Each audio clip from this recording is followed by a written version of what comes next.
Gurmaigad the Yaskin Corlia, agus Bugam and Rune, the score in the Della North. Yaskin Corlia, because the Irish people are in the grips of a cost of living crisis. It's an issue we've raised time and time again. In the past years, we've seen prices risen by 5%, with workers and families facing a drop in living standards as they're forced to cut back on spending. And many people are facing very difficult choices. 2 weeks ago, St Vincent de Paul released a survey which found that 2 out of 5 people had to cut back on essential heating and electricity. By the time many families have paid the bills, there is very little left to provide for the essentials. And the Irish people needed a government to act, and needed a government that had their back, needed a government to protect them from the sharp edge of the cost of living crisis. But that didn't happen, with this government announcing a package that barely scratches the surface, an energy credit that provided the same level of support to a millionaire as it did a worker on a minimum wage. We in Sinn Féin repeat our calls on the government to act now and to implement the proposals that we brought forward. As we know, inflation and rising prices has largely been the cost of the spike in energy prices. Households are seeing this in their domestic energy bills, with the price of electricity having gone up by 22%, petrol by 30%, diesel by 32%, gas by 28% and home heating oil by a staggering 50%. These energy prices are reducing living standards. And it should be noted that the government are going to make matters worse by rising these prices further. Every price rise has a VAT charge attached to it, so this year VAT receipts will be higher than expected. Despite these energy price hikes, the government is determined to plough ahead with carbon tax hikes in May and October, despite the reality that so many hundreds of thousands of hard-pressed families are facing. This is a government that is out of touch, out of time and doesn't get it. We are asking you at this late stage to take a common-sense approach, to be aware of the financial difficulties that people face and scrap the planned carbon tax hikes. The carbon tax is known to be regressive, hurting low-income, lone parents and rural households hardest. Carbon tax is not progressive, but a flat consumption tax. Without alternatives, it will not change behaviour, but only make people poorer. This government has made the carbon tax their silver bullet in response to the climate breakdown. It is time to face some facts. Inflation does not impact everyone equally. Low and middle income households spend more of their income on energy than the top 10%. For example, the bottom 10% spend 3 times more of their income on energy than the top 10%. In the same way, not everyone bears the same responsibility for carbon emissions. A recent study by the Nature Sustainability Journal found that half of the world's carbon footprint is caused by the top 1%. 1%. In Ireland, it found that the carbon footprint of the top 10% is 8 times greater than the bottom 10%, and almost twice that of middle-income households. The wealthiest in our society bear the greatest responsibility for climate breakdown, but the government plans to hike the carbon tax, which hits low-income households the hardest. You couldn't make this up. It doesn't make sense, and it is not a just transition. The government's climate action policy fails to reflect this. More than this, they unveil retrofit plans, which will transfer wealth upstream to the wealthiest in our society. Increasing the carbon tax will make the cost of energy, the cost of heating your home, more expensive. That is the fact of it. And at a time when so many families are already stretched at the margins of their pay packets with the rising cost of living, this should not be happening. With the cost of home heating oil already gone up by 50% and still rising, this should not be happening. And at a time when there is further risk of energy increases as a result of increased tension in Eastern Europe, where there is a sense of where is the sense of pushing these prices up further? This motion calls on the government to recognise the financial difficulties that households are facing, particularly with regards to energy prices. And we're calling on the government to take a common sense a position not to take matters worse, not to push up the price of oil and gas, which you're planning to do in less than 3 months. So this is the time where the government can finally say that they understand the concerns, the pleas, the anguish, the anxiety of people out there who have faced skyrocketing bills in terms of energy, and say, we are not going to make things worse for you. This is the time when this House needs to stand up and say, we will not make it harder for you to heat your home this year as you've faced these price increases. Now is the time to support this motion. I welcome the opportunity to speak on this motion. I want in my contribution to deal with the issue of the Irish carbon tax as a mechanism for delivering on our climate obligations. Listening to government spokespersons, you'd be led to believe that the carbon tax is the be-all and end-all. No carbon tax, no climate action. But we've had carbon taxes for 13 years now, and emissions have increased year on year. Sinn Féin are firmly of the opinion that tinkering with markets or creating new ones won't deliver the type of systemic change that's needed. Government will say, in Ireland the carbon tax is ring-fenced for climate action. Not really true. In 2021, 652 million was raised in carbon taxes. Just 130 million euro was ring-fenced. 77 million of that for residential and community energy efficiency, about 50% of which is going to retrofit the homes of the better off, and 15 million euro for the Ag programme, which isn't being spent yet. 37 million euros was spent on social protection, but that's not climate action, it's climate mitigation, giving money to people to buy fossil fuels because you're increasing the price of fossil fuels. So out of every 100 euros in carbon tax raised, about 14 euros is going on actual climate action. Government will say carbon taxes are redistributed to protect those on the lowest incomes. In saying this, they very selectively cite an ESRI report from 2020. In fact, the calculations in that report are based solely on increases in carbon tax. Nothing more, nothing beyond that. They don't, for example, take the increased price of oil and gas on the international markets into account. The report does not support the government's claim. Government will also say, but it's a long-term commitment over 10 years, it will raise 9.5 billion euros for climate. That is very, very questionable. Just today, at the Oireachtas Climate Committee, we had a response to our reasoned opinion on the EU's Fit for 55 package. The Commission remain absolutely intent on introducing a new ETS for fuels used in transport and buildings. That would equate to around 80% of carbon tax revenue possibly lost. Minister, we cannot and should not depend on carbon tax to deliver climate action. It does not work. The evidence shows that. And in the context of rising energy costs and a failure to provide alternative, it is punitive and unfair. Thank you very much, Las Ceann Comhairle. Ministers, the carbon tax increase is unjustified. It will increase costs on working people and families at the worst possible time. Now, some will say during the course of this debate that the increase is modest or that it is not the biggest contributor to fuel and energy cost rises. But I have to say these arguments simply miss the point. It is one of the few factors that government can control, and any increase in fuel and energy costs at this point in time is simply wrong. Defenders will say that an increase in carbon taxes are necessary to combat climate change. This has become one of the most unquestioned dogmas of our time. It is the latest example of a groupthink defending a policy in the absence of any credible evidence. Now, it's no surprise that right-wing parties would peddle such market-based measures.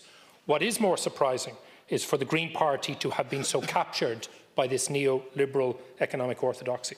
Carbon taxes, as we know, in the 80s emerged in strong opposition to government regulation to tackle climate.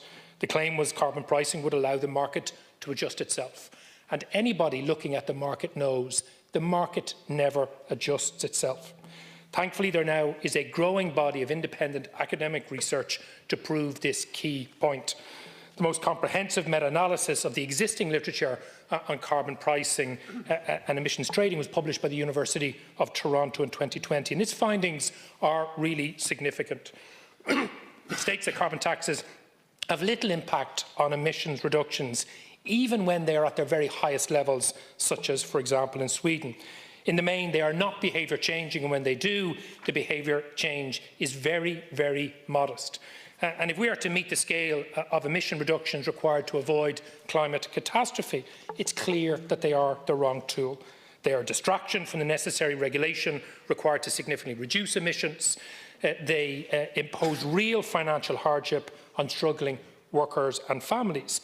And crucially, they generate real public resistance to the other more important policies that are going to be required if we're to tackle the challenge of climate change and the biodiversity crisis. And it's on those grounds that I'm happy to support this motion in front of us this evening.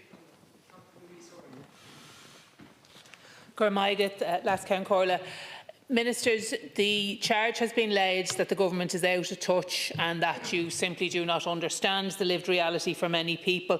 Writing today in the Examiner, Katrina Redmond, a food blogger, states, when you're on a tight budget, you juggle your money from one crisis to the next. You allocate set amounts for rent or mortgage, energy, household bills, and then food. So people who are on a tight budget are already juggling. So I'll talk to you just briefly about Geraldine, a woman that lives in my own constituency. That's not her name because, quite frankly, she is ashamed of what is happening at the moment. She has worked for 65.5 years, and when she's not in work, she goes to her local shopping centre so that she might be able to keep herself warm, because she can't afford to heat her home. She has juggled, she has saved, she has tried her very best. She works damn hard, but she cannot afford to heat her home all day during the day when she is on a day off. So she walks around her local shopping centre just to keep warm. So to Geraldine and to others who are juggling, who are struggling, and who really cannot face a hike in the cost of heating their home, Sinn Féin says the government should adopt a common sense approach, that you should recognise that in order to be fair, that you must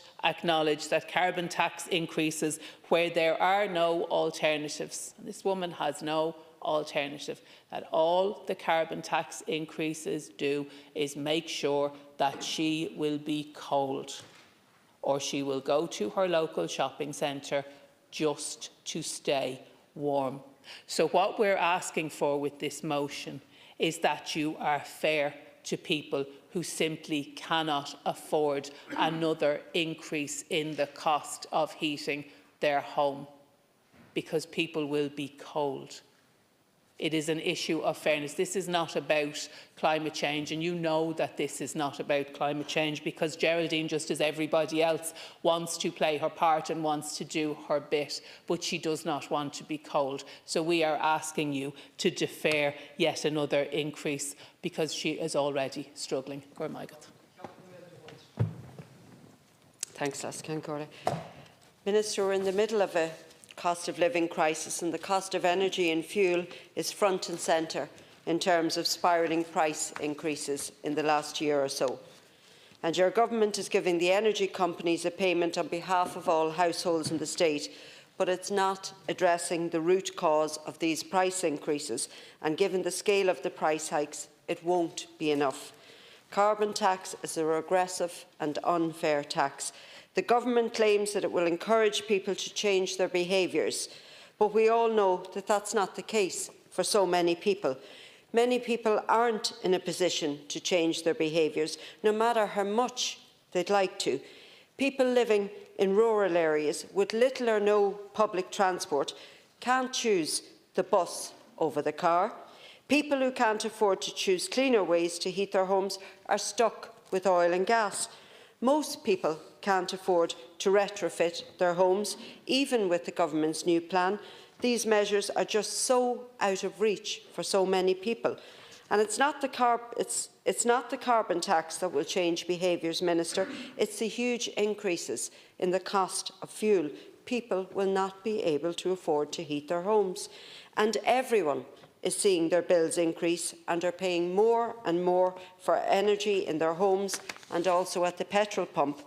The cost of home heating has increased by 50% in the last 12 months, 50%, And in May, your government will increase the carbon tax on fuels to heat homes.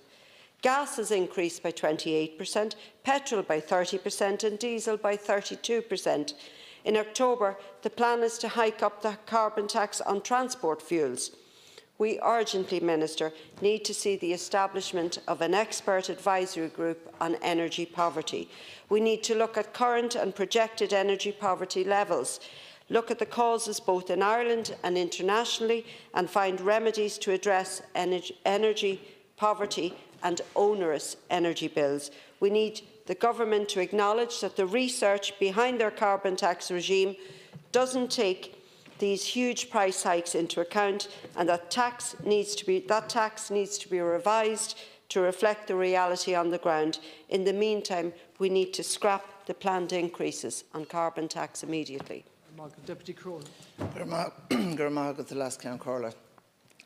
Minister, in North Kildare, too many people are being put to the pin of their collar to pay the rent if they can find somewhere, to childcare if they can manage to get a place, filling the car to go to work because that's the only area they can find has no public transport, trying to keep the family warm, putting food on the table, all with wages worth less, with the price of everything costing more.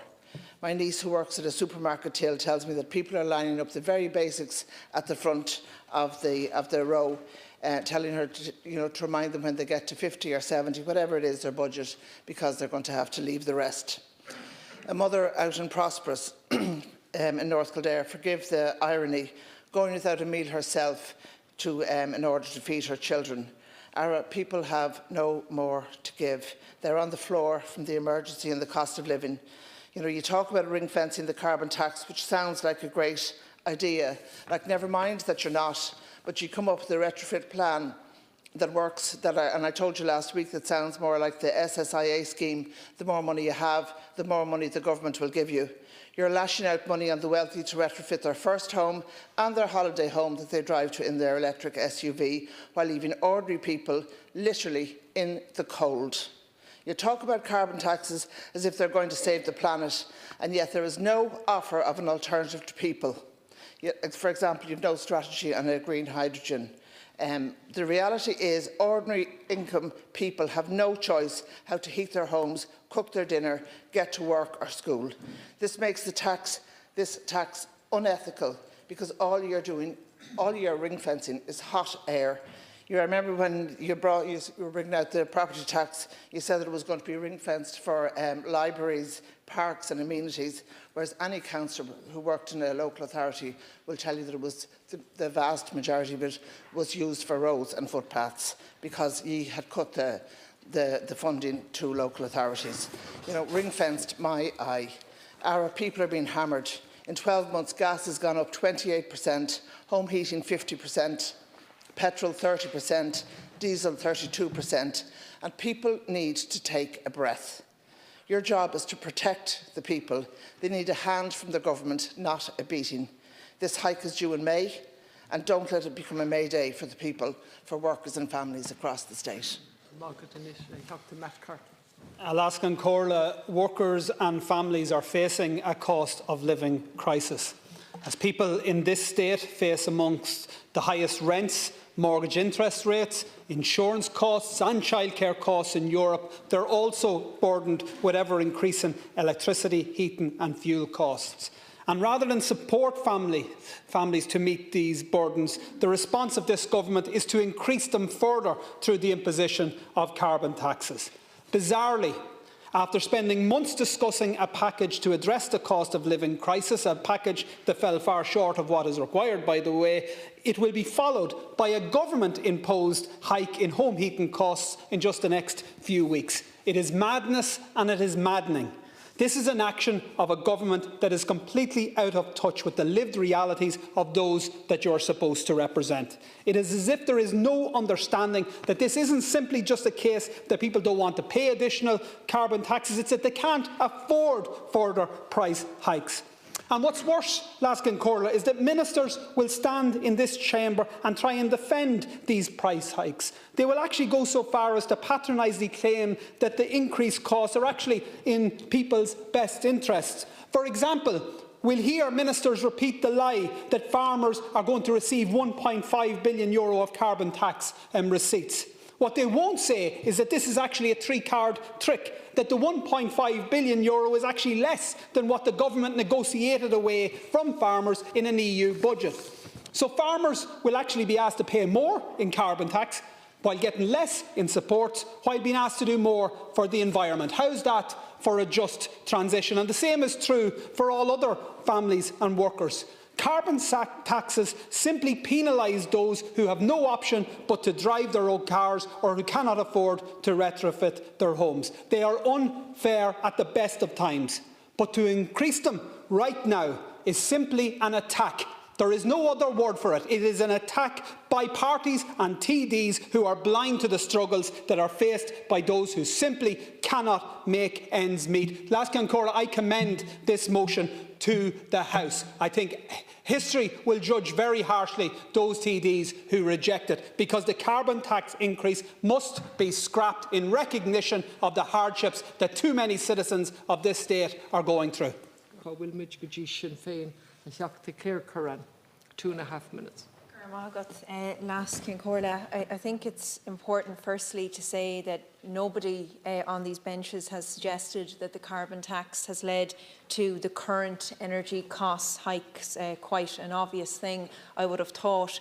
But what we are saying quite clearly is that heaping additional costs from the 1st of May, when people are already struggling, people are going cold in their homes, is not the right thing to do. And whatever way you put it, including the package, the measures from the budget last year, people's energy bills are going to increase from the 1st of May. That is simply a fact. And the Minister has taken issue in relation to, as he put it, the remedy for the 50% increase in home heating oil is not by removing the carbon tax increase. But you see, what is your remedy? Because the package announced a couple of weeks ago, the vast majority of that is going to everyone. The fuel allowance measure will only go to those who currently receive the fuel allowance. Those that are sick, some people seriously ill on the illness benefit, they can't get the fuel allowance. Low-income households who rely on the working family payment to top up poor wages, they don't get the fuel allowance either. The fuel allowance is not a silver bullet in relation to the current energy crisis. And aside from that electricity credit, the vast majority of workers and families will see no assistance with their heating moving forward. And this is at a time when people are going cold in their homes. And we're to turn around to these people and say, well, there's retrofitting coming soon. We don't know when, but it's coming. There's public transport investment, which is more or less irrelevant for those of us that live in rural constituencies.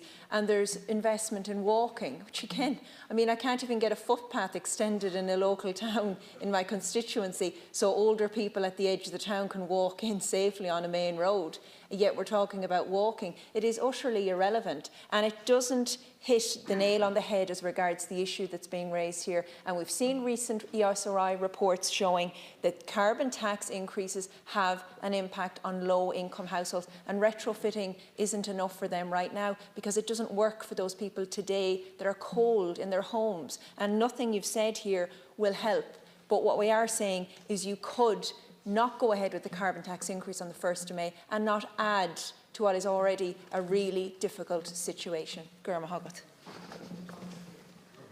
Minister, fuel prices have risen by a third in the last year, with heating oil up by over 50%. Every week we're hearing of another rise in electricity, fuel, food, rents. Minister, the facts are your government is completely out of touch about all these people's lived experience. The experts on the ground like Bernardo, St Vincent de Paul, Social Justice Ireland and others have warned about the impact and the increase in the cost of living is having on ordinary people. 2 weeks ago, the Taoiseach vowed to help people who are suffering on low incomes in particular. But instead of helping people, the government are going to increase bills, worst of all, increase those bills for those who are living in older homes, for those with less money, for those who are already struggling. Everywhere I go now, people are raising the cost of living crisis with me. The cost of living crisis is now so extreme that people who've worked hard all week, who've never had to worry about paying bills, who've had disposable income, are now looking at their bank accounts at the end of every week, worrying about what they have left.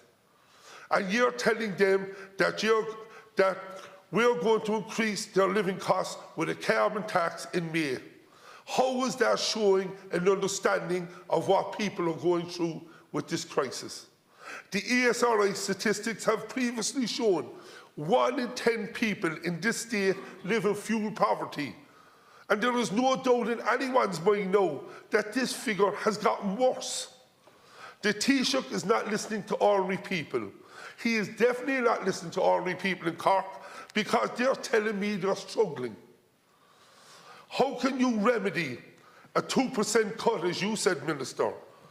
For people who are on a tight budget, for people who are struggling, that 2% increase means a lot. We're just asking for you for now to show some common sense and give a fair deal to ordinary people. We need to tackle climate change. We completely support that. But we need to address this climate crisis. And climate justice without social justice is no justice at all.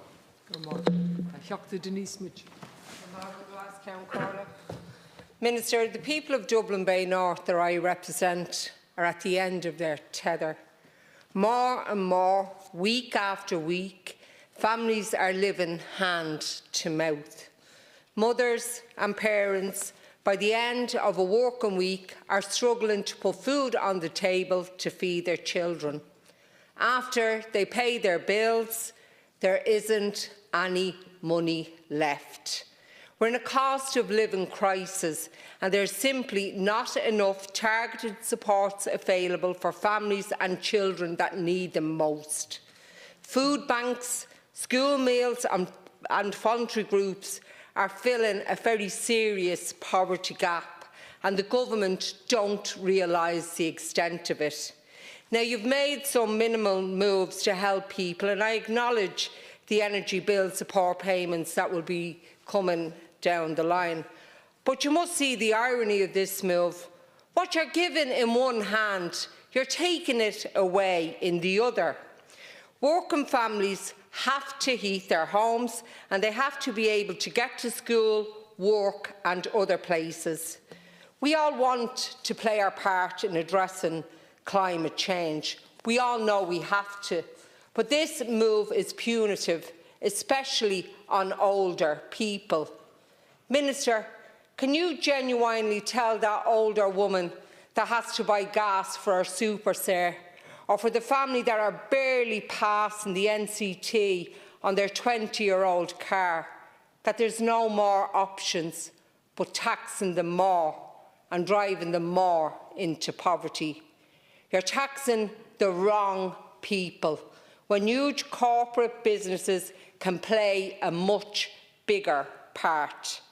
Minister, scrap this unfair carbon tax increase.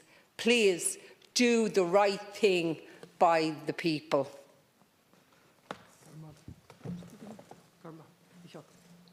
Thanks, Oscar Cora, and I welcome the opportunity to speak on this. The carbon tax, as it's designed, is an unfair tax.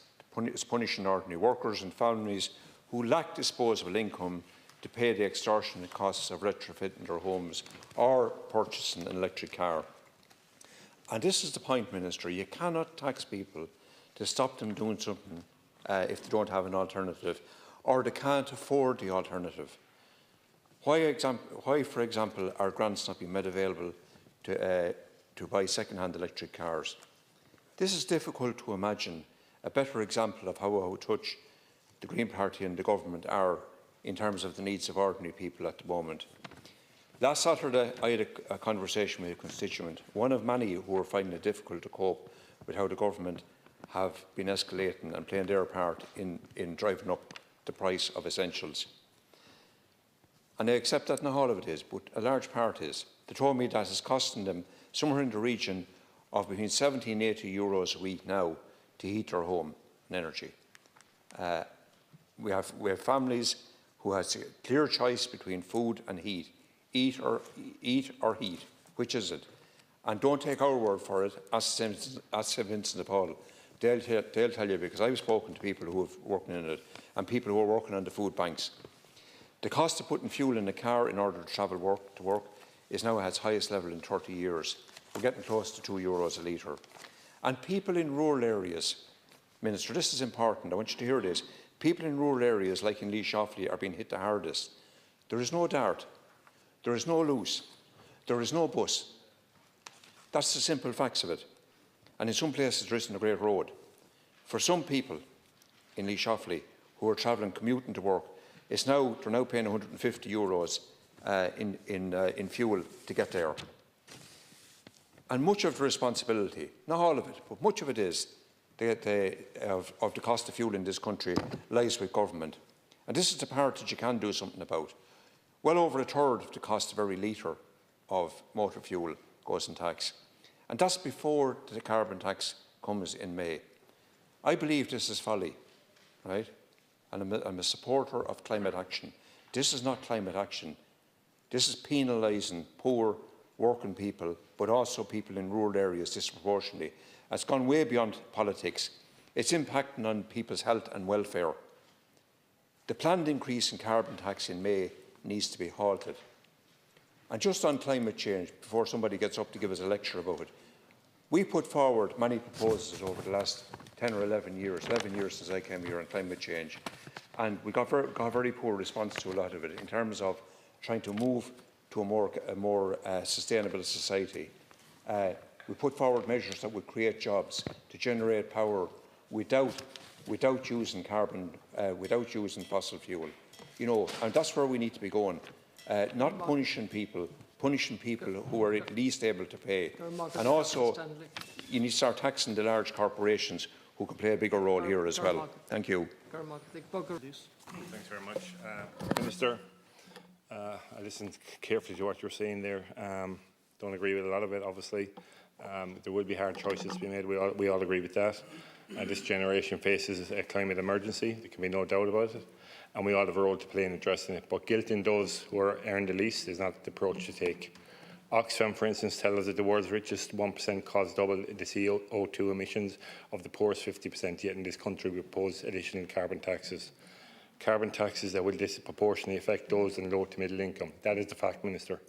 You mightn't like to hear it. We know in this state that those on lower middle incomes spend a higher proportion of their income on food, electricity and home heating. That is the reality. Many of the people are now experiencing a cost of living crisis as well.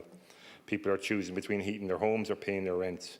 Rents have increased across the board over the last 12 months. Home heating costs have increased by 50% in 12 months, petrol by 30% and gas by 28%. And now you want to introduce another charge on top of those who are least well off. The government is delusional if they think this is acceptable. They're really out of touch and have no idea how much people are struggling.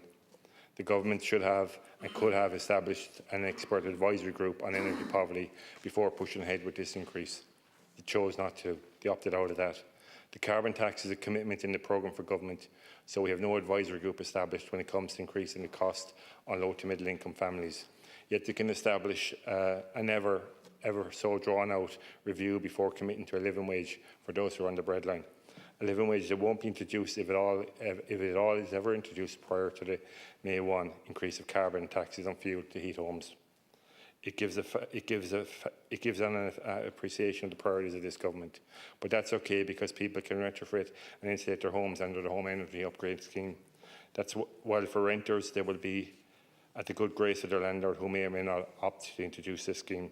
Others will face the challenges of covering 55% of the cost. I'm not quite sure how the government can expect those on low to middle income to fork out up to €25,000 for retrofitting or to purchase an electric car. The carbon tax does not alleviate pressure on low incomes and has little to address the climate crisis that we're in. Before coming in here today, I checked on daft.ie. I selected all the residential properties for sale at €300,000 or less in Limerick City and the suburbs. There are 144 properties listed. Of these 144, 6 had an BER rating of B2 or higher. So people will be paying a significant amount to heat their home, and these amounts will rise with the introduction of carbon tax. And I will quote the ESRI Minister, I'm not afraid to quote him, have acknowledged that in their research they did not take account of energy poverty defined as an inability to heat or power a home or to an adequate degree, yet the government is determined to plough ahead with this tax increase. It has been stated that the government will put aside $3.5 billion of money raised to address fuel poverty, but the ERSI again has acknowledged that an increase of €6.50 in the fuel allowance would still leave the poorest 20% in society worse off after a carbon tax. That's a fact, Minister. And I call on the government to scrap the increases, do the right thing and don't pile further pressure on low to middle income. Whenever there is an economic crisis, the burden of pain falls on the shoulders of those least likely to be able to withstand the strain. There's always a disproportionate impact on the standard of living for those low-income households. They are a particularly vulnerable group, living on the knife edge from pay packet to pay packet. Anything that disturbs that sensitive balance can cause a cascade of hardship for the family, painting a picture of deepening crisis that can result in housing instability, job loss, food and medicine insecurity, and a spiralling descent into greater debt as families try to manage expenses. To any observer, there is a marked disparity in people's vulnerability to the cost of living crisis. With inflation at a 20-year high and essentials rising in price across the board, families are being forced into making choices that will have a direct impact on their health and well-being, as well as on their standard of living. There are distinctly sharp price rises in fuel and energy costs that most families, in particular low-income families, can ill afford. There seems to be no slacking in the pace of these price rises either, and the rate of these price rises is something that has not been seen in decades. Essentials such as food, clothing, footwear costs has risen substantially. The government has offered nothing more than a band-aid to the rapid rise in the cost of living. Families are finding it near impossible to make ends meet and to find the money to pay household bills. Carbon tax has already been applied to domestic home heating fuels and fuel oils. The proposal to further increase carbon tax is going to result in additional increases in already exorbitant home and heating costs. In some cases in other countries, carbon taxes have been shown to have a negative impact, resulting in job losses and companies going out of business, and it's not necessarily balanced out by those jobs created as a consequence of the change in the types of jobs in an economy.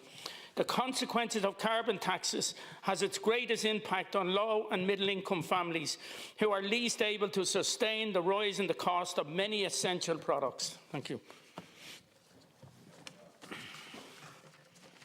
Maigad Harley, agus gur maigad fáin ananye alor an Runeshaw in North. I want to welcome thank all the deputies for the contribution in the debate so far, and I've listened to the points that have been made, listened to the points from all sides. From my understanding of the carbon tax, which the Minister announced on Budget Day would be legislated for in Finance Bill 2021, and that included increases out to 2030. That vote took place on the 2nd of December 2021. I looked at the records of it because I was wondering why the rural independents were protesting so much that we didn't vote against it. And it is clear that Sinn Féin deputies all voted against that. But what actually was revealing to me is none of the rural independents actually turned up for the vote. So it was them who didn't turn up for the vote that actually legislated for the increase in carbon taxes that we are dealing with today. I've listened to other comments from some of the other parties from the opposition, and particularly Deputy O'Callaghan. The one thing I would say to Deputy O'Callaghan is we're not suggesting that this is the issue that deals with the cost of living crisis. We put forward proposals, unlike that party, to deal with those issues, and many of them, including some that they are now supporting, such as the reduction in VAT for a period, is to be welcomed. But what we do believe is that the motion before us, which is focused, is about the principle of do no harm. And the government are about to make matters worse for many, many households. I listened to the Minister for the Green Party. He was talking about 50 into 2. How does it work? It brought back memories of Eamon Ryan telling us that we needed 2 cars for every 50 people in rural Ireland. And, you know, like, you seriously, you know, what you didn't address is the fact that what you're supporting, what you're planning to do, is going to increase hardship on ordinary families out there who have already, in terms of home heating oil, seen their prices increase by €700 on average. Now that's the reality. And it's very easy for TDs, it's very easy for ministers to be saying, well, it isn't a huge increase. But €19 extra to fill your home heating oil can be the extra couple of euros that just breaks it for you. It could mean that you can't go to the doctor that day and your child is sick, or it could mean some other decision, or it could mean that you just can't turn on the heat that night. It is serious decisions that people have to make that are making out in the real world that nobody in this chamber has to make. Nobody in this chamber has to make. But outside, there are people telling us, and they forget about Sinn Féin and hitting back at us and all of this, the Minister talking that carbon tax is an issue of humanity. No, it's not. The climate crisis is an issue of humanity, but how we fund it, how we deal with it, is not. The idea that carbon tax is the be-all and end-all is absolutely nonsense. And carbon tax, if it is to be used properly, is about change in behaviour. The fact is the government doesn't even plan for behaviour to change, because the same amount of carbon tax is going to continue to increase. If that was the case, we would see a significant reduction in carbon tax over the next number of years. But that is not what is happening. That is not what has been proposed. And the Minister didn't deal with the issue. Minister Paschal Donoghue deliberately didn't deal with the issue of the fact that this is a regressive, flat rate tax. You pay the same tax as somebody who St Vincent de Paul are telling you that cost of living crisis is bearing down on ordinary people. Now, ministers rehearse, well, we did this and we did that and we did this. But St Vincent de Paul are out there in the front line. Other organisations are out there on the front line and they're saying this is not enough. So what this motion before us today is saying, let's not make matters worse. Very, very simple. Let's not make matters worse. Pascal, you're shaking your head, but you're going to increase the cost of home heating oil in a couple of weeks' time. You're going to increase the cost of gas in a couple of weeks' time. And some families are saying, that's not, I can't take that. I can't take that anymore. So that does make it worse for them. Maybe not for you. You can absorb that. For many other people, it makes matters worse. And the problem is, as I pointed out in my opening address, is that not every single person is causing the same problem. The top 1% are responsible for half of the world's carbon footprint. Here in Ireland, the top 10% have a carbon footprint that is 8 times greater than the bottom 10%. But what are you planning to do? What does government plan to do? What does Minister Donoghue do? What he always does, regressive flat rate taxes. The poorest in society will pay the same as the highest in society. That is why this motion needs to be supported. That is why you are out of touch. And you can shake your head all you want. You're completely out of touch at what is happening in the real life. Or if you're not, then you're just... If you are in touch with what is out there, why do you not act? And what this motion is asking you to do is just don't make things worse. Because you're going to make things worse. OK, I give the floor to the Minister to explain how by increasing the price on gas and oil that you're not going to make things worse for hundreds of thousands of families out there who are already at breaking point. You are. And the problem is, the reason you can shake your head is because you don't get it, you don't understand where people are at. You can shake your head all you want, but I'll tell you something. A lot of people are fed up with the type of politics that you're doing and the pressure you're putting on ordinary families. In the next hour and a half as well. Gurv Margaret de Hachta. The debate having concluded at this point, I will now put the question on amendment number 2, which is in the name of the Minister of Finance. Shean Kesh no gon nain tofer on lasu. The question is that the amendment be made. Na teachtaí atá ar thaobh na ceiste Aberdís tó. Na teachtaí atá ina cuine Aberdís níl. Sílam Gúil and Kesh Rich, in my opinion, the question is carried. Votes on. As a division has been demanded, the division is postponed until the weekly division time tomorrow evening.